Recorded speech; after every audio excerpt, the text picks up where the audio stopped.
ఓట్ల కోసం వచ్చినప్పుడు అయ్యా అయ్యా అని బతిలాడతారు. గెలిచి గద్దెనెక్కినాక ఎవరు మీరు అంటారు. అట్లుంటది రాజకీయ లీడర్లతోని. కానీ అందరూ అట్లనే ఉంటారా అనుకున్న ఒకప్పుడు. ఇప్పుడు సీతక్క కూడా గదే లిస్ట్ లో చేరింది. ఒకసారి సీతక్క మాటలు విని చెప్పుండ్రి మీరే ఏమంటారో ఇక.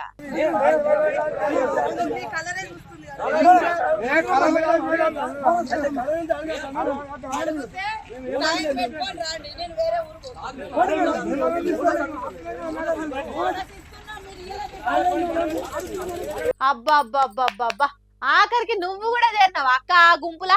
కామారెడ్డి జిల్లా రామారెడ్డి కేంద్రంలో పర్యటిస్తున్న మంత్రి సీతక్క నాపి బోనస్ ఇయ్యమని టైంకు పంట కొనుక్కోమని రైతులు ఎగబడుతుంటే వాళ్ళకి సమాధానం ఇవ్వకుండా అసలు మీరు రైతులేనా, నాకైతే రైతులకు ఆనొస్తలేరు అని ఆడికెళ్ళి బండెక్కెళ్ళిపోయింది. చూడురిగా మంత్రి మేడం వ్యవహారం ఎట్లుందో. మొన్న జూబ్లీ హిల్స్ లో గెలిచిన తెల్లారే ఇందిరమ్మ చీరలు అన్నారు. ఖాతమిగా అట్లా మురిపిచ్చిరో లేదో ఇప్పుడు ఇట్లా మాట్లాడుతారు. ఇంకేమనాలి, ఏం నమ్మాలి? ఏముంది, ఎలక్షన్ల ముంగట వస్తారు కదా ఓట్ల కోసం, అప్పుడు మనం కూడా మీరు అసలు రాజకీయ లీడర్లేనా అని చూపెట్టాలి. అప్పుడు ముఖం ఏడ పెట్టుకుంటారో చూద్దాం పాన్రి అనుకుంటే వెళ్ళిపోయారట ఆడికి వచ్చినోళ్ళు.